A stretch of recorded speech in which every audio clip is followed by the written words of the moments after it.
Subscribe channel Truth.id dan aktifkan lonceng notifikasi untuk mendapatkan informasi seputar live streaming dan video khotbah terbaru.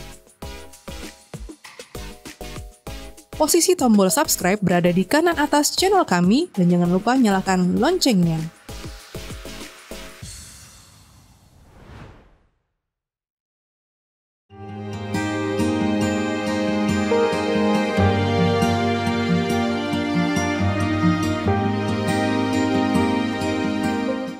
Dalam closing kita sore hari ini, teman-teman, kita ada tema Find Your Safe Space. Ketika kita bicara tentang ruang aman, sebagai ruang aman itu bicara tentang bagaimana seorang bisa merasa bebas dari penilaian, bebas dari rasa khawatir, ancaman. Ruang aman juga bicara tentang bagaimana kita bisa diterima tanpa syarat. Kita bisa melepaskan beban dan melepaskan segala kekhawatiran kita. Atau kita mendapatkan sebuah penghiburan ketika kita ada dalam suasana-suasana yang tidak baik. Ada yang menghibur, ada yang memberikan kekuatan. Dan di situ kita menemukan yang namanya pengharapan dalam ruang yang aman itu. Nah, sepanjang dari tadi siang sampai sore ini melalui sesi dan kelas-kelas, kalau kita menarik tentunya dari sudut pandang iman Kristen ruang aman yang sebenarnya itu enggak cuma bicara soal hal-hal yang tadi. Tapi sebenarnya ruang aman itu bicara soal keadaan batin seseorang. Keadaan batin dan hubungan yang mendalam dengan Allah. Disitulah kita akan menemukan ruang yang paling aman. Teman-teman, rasa aman itu memang adalah sesuatu yang sangat melekat dalam diri manusia. Ada sebuah teori, ini teori umum namanya teori Maslow.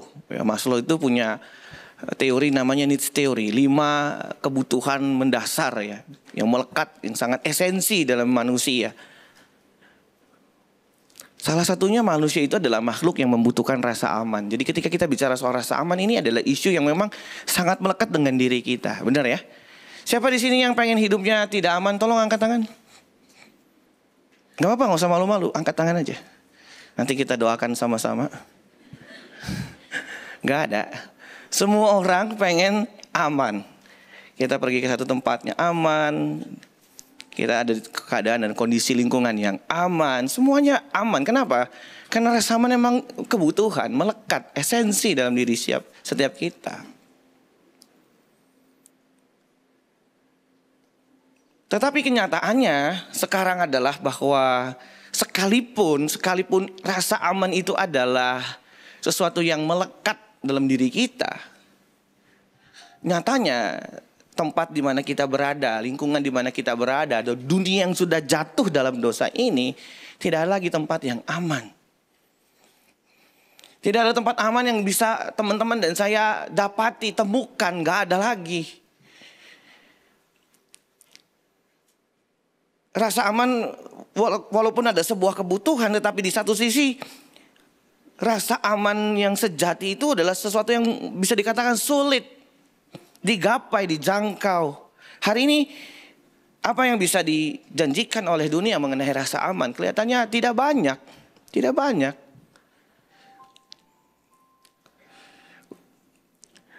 Bukan hanya ruang secara fisik yang tidak aman, ruang digital pun tidak aman hari ini. Benar ya? Ruang digital atau media sosial atau platform digital itu juga seringkali menjadi arena yang dipakai untuk menyerang, menghakimi, melecehkan. Belum informasi yang tidak benar atau hoax lah apalah itulah istilahnya. Informasi palsu yang bisa menyesatkan banyak orang, bikin orang cemas, bikin orang bingung. Benar ya akan terjadi, oh begini akan begini ya, nanti akan begitu ya. Belum tentu benar, tapi udah menawarkan apa? Kekhawatiran, ketakutan, menyebarkan sesuatu yang menakutkan. Wah, belum lingkungan sosial, kasus bullying misalnya. Banyak orang yang hidup dalam merasa tidak aman, tidak memiliki ruang yang aman. Ada stigma-stigma yang dilekatkan kepada mungkin sebagian dari kita. Baik itu dalam lingkungan kita sehari-hari, entah di sekolah, di kampus, di tempat kita bekerja, bahkan di keluarga. Jadi dunia yang sudah jatuh dalam dosa ini bukan lagi tempat ideal memang bagi kita. Untuk kita bisa menemukan tempat yang aman, teman-teman. Di dalam Alkitab kita akan belajar dari Daud.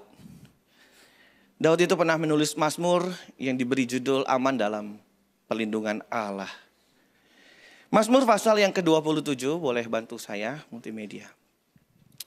Mazmur pasal yang ke-27 ayat yang ke-4, 5, dan 6. Ya. Satu hal telah kuminta kepada Tuhan, itulah yang kuingini, diam di rumah Tuhan seumur hidupku, menyaksikan kemurahan Tuhan dan menikmati bait-Nya. Ayat 5.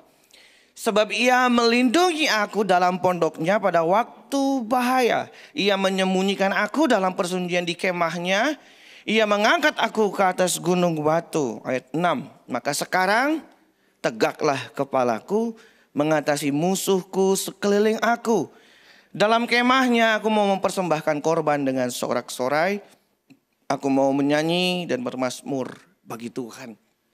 Menarik perkataan Daud dalam ayat 4. Satu hal ku minta. Daud gak minta banyak hal. Ya, gak seperti kita kadang-kadang kalau doa mintanya banyak hal. Daud cuma minta satu. Yang satu hal yang dia minta itu adalah persekutuannya dengan Allah. Diam di rumah Tuhan seumur hidupnya. Ada ayat lagi yang ditulis oleh Daud. Mazmur 84 ayat ke-11. Mazmur 84 ayat yang ke-11. Sebab lebih baik satu hari di pelataranmu daripada 1000 hari di tempat lain. Lebih baik berdiri di ambang pintu rumah Allahku daripada diam di kemah-kemah orang fasik. Sekali lagi Daud memberikan satu pernyataan yang mau menunjukkan bahwa bagi Daud tidak ada tempat yang paling indah, nggak ada tempat yang paling aman selain dalam hadirat Tuhan. Dia rela meninggalkan 1000 hari demi satu hari kalau ada kesempatan ada bersama dengan Tuhan. Hal ini tentunya lahir dari pengalaman Daud berjalan dengan Allah. Daud bukan hanya gak punya masalah. Daud punya tantangan dan pergumulan yang sama. Kita tahu di cerita Alkitab Daud adalah raja yang hebat. Bahkan kalau kita baca hampir semua peperangan itu bisa dimenangkan oleh Daud. Tapi di sisi yang lain Daud juga pernah ada dalam situasi-situasi yang tidak aman. Yang pernah dia alami. Coba kita mundur ayat 2 dan 3. Minimal 2 pernyataan Daud ini bisa mewakili situasi kita. Mazmur pasal 27 tadi ayat 2 dan 3. Di situ dikatakan ketika penjahat-penjahat menyerang aku untuk memakan dagingku, yakni semua lawanku dan musuhku, mereka sendirilah yang tergelincir dan jatuh. Di dalam ayat ini, tunggu sebentar, ayat 2 dulu. Di dalam ayat ini Daud berkata ketika penjahat-penjahat menyerang aku. Menyerang aku untuk apa? Baca nih, memakan dagingku. Memang dalam perjanjian lama itu suka ditulis dengan model hiperbola, dilebih-lebihkan kira-kira gitu. Tetapi minimal gambaran ini memberikan satu situasi musuh yang dihadapi oleh si Daud ini bukan musuh yang hanya sekedar ingin tangkap Daud, ingin penjarain Daud, tapi ingin makan dagingnya. Coba kita renungkan sendiri, ini makan daging loh. Kita mungkin teman-teman pernah punya pengalaman nggak lihat orang berantem gitu? Saya sih pernah ya lihat orang berantem di pinggir jalan, wah pukul-pukulan. Terus juga pernah ada yang, wah lagi musim tawuran waktu itu bawa apa tuh? Bawa gesper tapi ujungnya gear. Wah jalanan, keren banget ya. Gaya banget itu. Tapi belum pernah saya ada ketemu orang berantem terus ngomong begini, gue makan lu. Wah gak ada tuh. Ini kayaknya bahaya banget nih kalau sampai makan makanan ya. Kalau pukul-pukulan oke, tapi kalau gue makan lu, wah mau dimakan lu orang. Ini gini, gambarannya sederhana, saya tangkap gini. Daud itu berhadapan dengan satu keadaan, dengan musuh yang kalau bisa Daud itu hilang, lenyap, gue makan gitu. Gak ada lagi. Dan seringkali situasi ini juga kita alami loh. Ada orang-orang yang gak suka dengan keberadaan kita, ingin kita binasa, ingin kita hancur, ingin kita gak berhasil, ingin buat mungkin studi kita gagal atau karakter kita rusak. Yang membuat kita akhirnya gak ada lagi. Stigma-stigma yang diberikan. Wah, ini mungkin sesuatu yang sedang kita alami. Ayat 3. Sekalipun tentara berkemah mengepung aku, tidak takut hatiku. Sekalipun timbul peperangan melawan aku, dalam hal itu pun aku tetap percaya. Situasi yang dihadapi, di situ dikatakan mengepung aku. Satu keadaan yang mungkin udah gak ada jalan keluarnya lagi. Satu keadaan yang dilematis. Satu keadaan yang sulit, sukar. Bukankah ini juga menjadi sesuatu yang kita alami? Daud pernah ada dalam keadaan seperti itu. Ruang yang tidak aman juga dialami oleh dia. Walaupun cuma 2 penggambaran, tapi minimal kita bisa melihat situasi-situasi yang bisa saja terjadi dalam hidup kita hari-hari ini. Atau mungkin sedang kita alami. Tetapi yang menarik tadi, ketika Daud mengalami situasi-situasi itu, dia berkata, hanya ada satu tempat yang aman. Satu hal yang aku minta. Dalam keadaan-keadaan itu dia gak minta banyak hal, dia cuma minta satu. Yang cuma satu itu adalah ketika dia ketemu dengan Tuhannya. Di mana dia mendapatkan rasa aman. Engkau menyembunyikan aku. Engkau melindungi aku. Engkau tempat aku bersembunyi. Tempat aku bernaung. Tadi kata Daud. Dia menyatakan bahwa Allah dan hadiratnya adalah tempat yang paling aman bagi dia. Tidak heran ketika Daud juga berkata di dalam Mazmur pasal 23 ayat yang pertama. Ini ayat terkenal ya. Mazmur 23 ayat yang pertama. Tuhan adalah gembalaku, takkan kekurangan aku. Di dalam terjemahan lain, terjemahan bebasnya ada kalimat yang berkata, kalau Tuhan jadi gembalaku, aku tidak membutuhkan apapun lagi. Buat Daud, Tuhan adalah segalanya, cukup bagiku. Tuhan cukup bagiku. Dia adalah tempat yang paling aman. Tadi kita nyanyi lagu ya. Coba lagu yang tadi sebelum lagu Kepen. Ini lagunya Pesta Stefani. Tak ada lagi. Nah, gimana? Yang ku pertahankan. Apa? Tak lagi.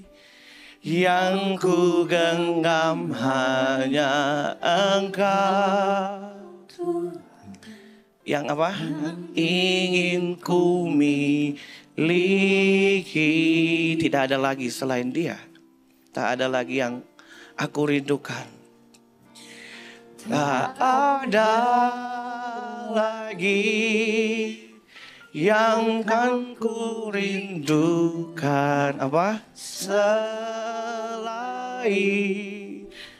berjalan bersamamu, Roh Kudus, Kau tempat nyamanku. Teman-teman, Daud itu sudah membuktikan Allah itu tempatnya yang nyaman. Tadi dalam Mazmur pasal 27, kalau kita baca ayat yang pertama,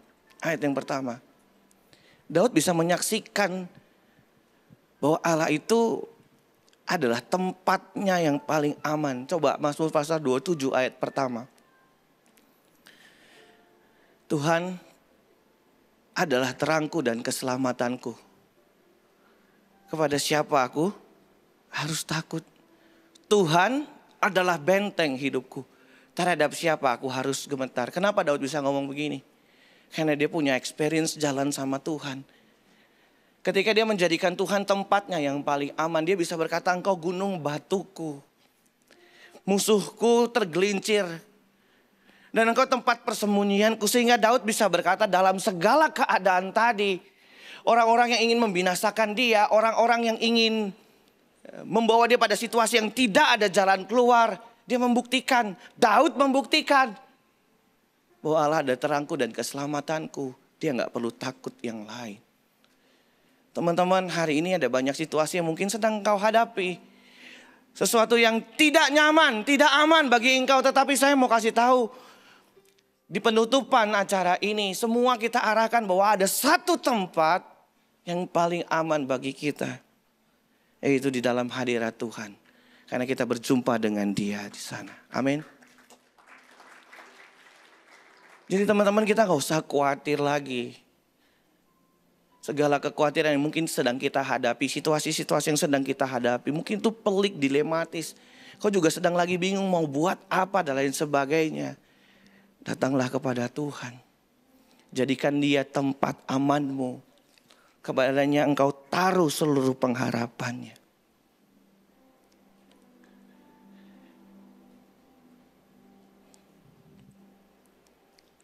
Daud membuktikan dan ia menjadikan Allah tempat yang aman. Dan saat ini kita juga bisa menjadikan Allah tempat aman kita. Di dalam segala situasi yang kita hadapi, kita mau datang kepada Tuhan. Selanjutnya teman-teman,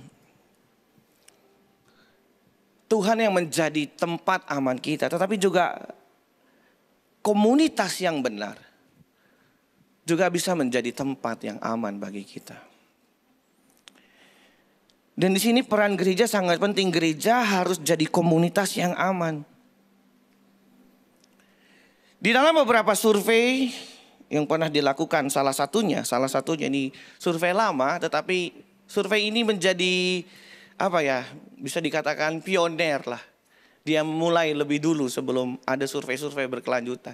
Kayak memang surveinya agak lama, dari seorang peneliti namanya David Kingman. Bukunya udah lama terbit dari Barna Group di Amerika, terkenal. Judulnya You Lose Me, buku lama ini. Tapi buku ini cukup membuat harusnya para pemimpin gereja berpikir kembali. Kenapa? Judul bukunya keren banget. You Lose Me, dan dia berkata kenapa banyak orang yang kemudian meninggalkan gereja. Anak-anak muda yang meninggalkan gereja. Dia melakukan sebuah riset dan menurut hasil risetnya dia menyebutkan ada 59%. 50% lebih loh, hampir 60% kaum muda meninggalkan gereja atau drop out dari gereja. Kenapa? Dia menemukan ada 3 kategori. Yang pertama dikatakan missing in action. Orang-orang yang gak punya arah yang jelas. Hari ini tanpa disadari banyak orang mempertanyakan tentang iman mereka dan mereka nggak tahu harus nanya ke siapa loh. Sayangnya gereja nggak bisa menjawab hal itu. Kategori drop out atau gagal. Gagal bicara di sini adalah ketika gereja gagal memuridkan. Banyak orang-orang muda yang hari ini tidak lagi terlibat dalam gereja. Anak-anak muda yang kehilangan iman dan menganggap diri mereka bukan orang Kristen lagi. Atau mereka disebut sebagai X-Files. Apa tuh? Buangan. Orang buangan masih tertanam sih di gereja. Tapi mereka terjebak. Kenapa itu bisa terjadi? Dalam survei itu dikatakan kenapa sih itu bisa terjadi? Di situ dikatakan karena mereka memandang gereja terlalu takut untuk memberikan ruang yang aman. Gereja terlalu overprotective. Gereja terlalu dangkal. Gereja gak mau menjawab kita.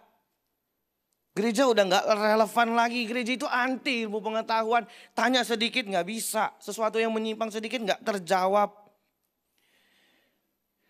Gereja lebih represif daripada memberikan solusi.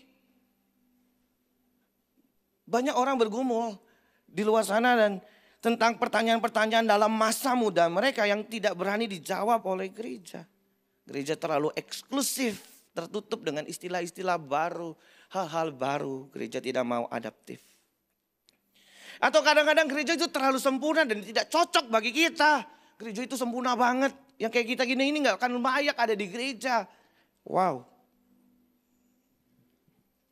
Makanya dari hasil survei itu kemudian gereja harus berkaca kepada dirinya. Bicara soal bagaimana memimpin, isu kepemimpinan, isu tentang pemuritan yang ada dalam gereja. Dan yang ketiga adalah komunitas yang relevan. Komunitas yang memberikan ruang yang aman. Gereja harus jadi rumah, jadi home. Sehingga gak perlu cari komunitas lain. Teman-teman, di sini kita membangun komunitas. Kita membangun komunitas untuk bertumbuh bersama-sama. Kita membangun komunitas yang benar dan aman. Di sini kita menawarkan komunitas anak-anak Tuhan yang membantu teman-teman untuk bisa bertumbuh. Teman-teman punya ruang yang aman untuk berbagi tanpa rasa takut dihakimi. Komunitas yang mau bertumbuh bersama, punya tujuan yang sama, misi yang sama, dan nilai-nilai yang sama. Yang mau diubahkan.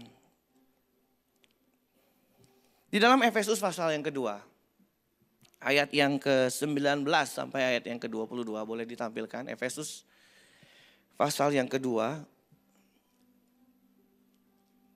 ayat yang ke-19 sampai ayat yang ke-22. Demikianlah kamu bukan lagi orang asing dan pendatang, melainkan kawan sewarga dari orang-orang kudus dan anggota-anggota keluarga Allah. Yang dibangun di atas dasar para rasul dan para nabi. Dengan Kristus Yesus sebagai batu penjuru. Di dalam Dia tumbuh seluruh bangunan rapi tersusun menjadi bait Allah yang kudus di dalam Tuhan. Di dalam Dia kamu juga turut dibangunkan menjadi tempat kediaman Allah di dalam roh. Di sini Rasul Paulus mengatakan bahwa komunitas Kristen seperti yang dikatakan tadi dipersatukan oleh kehidupan bersama di dalam Kristus. Paulus memberikan sebuah gambaran bahwa komunitas Kristen sebagai suatu kerajaan atau keluarga Allah yang di dalamnya setiap anggota itu memiliki hak kewajiban yang sama untuk diterima, untuk dikasihi dan mengasihi, diperhatikan dan untuk saling menerima pengampunan, diampuni dan mengampuni. Maka itu kita sedang membangun satu komunitas, minimal ada 3 poin ini, 3 bagian ini yang muncul. 1 Tesalonika pasal 2 ayat 8. Boleh ditampilkan. 1 Tesalonika ayat 2. 1 Tesalonika 2 ayat 8, sorry. Di situ dikatakan gini, demikianlah kami dalam kasih sayang yang besar akan kamu, bukan saja rela membagikan Injil Allah dengan kamu, tetapi juga hidup kami sendiri dengan kamu, karena kamu telah kami kasihi. Teman-teman, di sini ada 3 perkara yang penting dalam komunitas yang kita bangun bersama-sama. 1, kasih sayang yang besar. Ini fondasi dari bangunan komunitas yang kokoh. Kasih sayang besar ini bicara mengenai beban dan belas kasihan. Ingat ya, Tuhan Yesus pernah ngomong begini. Tuhan memang banyak, tapi pekerjanya sedikit. Pekerja yang sedikit itu bukan pekerja yang sedikit karena jumlahnya. Tetapi kalau teman-teman baca di situ, sedikit karena mereka tidak punya belas kasihan. Pekerja-pekerja yang punya belas kasihan melihat orang lain, kepedulian terhadap orang lain itu ternyata nggak banyak. Sedikit. Yang kedua, rela membagikan Injil. Tadi di situ dikatakan, bukan hanya dengan kasih sayang besar, tapi juga rela membagikan Injil. Dasar dari komunitas itu adalah pemuritan. Dalam komunitas itu teman-teman akan bertumbuh bersama dan dimuridkan. Itu menjadi dasar yang kuat. Ketika kita lihat gereja mula-mula berdiri. Komunitas Kristen perdana. Mereka memulai dengan pemuritan. Mereka berkumpul tiap-tiap hari. Memecahkan roti. Mereka bertekun dalam doa. Bertekun dalam pengajaran firman. Tetapi yang paling menarik adalah bagian yang terakhir. Boleh ditampilkan lagi ayatnya. 1 Tesalonika pasal 2 ayat 8. Demikian kami dalam kasih sayang yang besar akan kamu, bukan saja rela membagikan Injil Allah dengan kamu, tetapi apa? Juga hidup kami sendiri dengan kamu. Karena kamu telah kami kasihi. Komunitas itu nggak cuma bicara soal kasih yang besar dan pemuritan saja, tapi hidup yang dibagikan bagi orang lain. Inilah komunitas yang kita bangun. Komunitas yang menawarkan rasa aman buat teman-teman dan semua. Dan saya rindu kita semua yang ada di sini. Kita join dengan komunitas. Kalau teman-teman nggak punya komunitas,